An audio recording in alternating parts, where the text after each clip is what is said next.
The third covenant prerequisite for divine protection from God is that fear must be far from you. For in Psalm 91 verse 5 to 6 it says, "Thou shalt not be afraid for the terror by night, nor for the arrow that flieth by day, nor for the pestilence that walketh in darkness, nor for destruction that wasteth at noonday."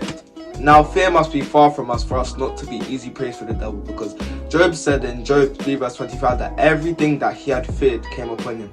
So once we fear the devil, then we are subject to him and we are subdued under his feet, because we are fearful of what can't hurt us. So whatever you give the devil an opportunity to capitalize with, then he will capitalize. If you give the devil a door into your life, then he will walk through that door.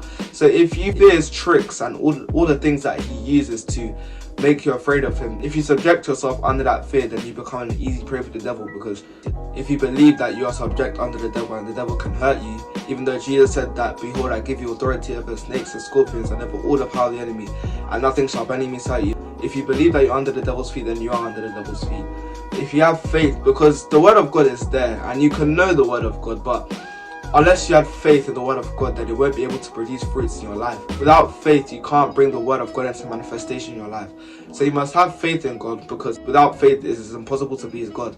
And that means without faith, God is not pleased with you and he's not committed to protecting you. So you must have faith in God and replace fear with faith for you to have divine protection from God and not be subject to the devil.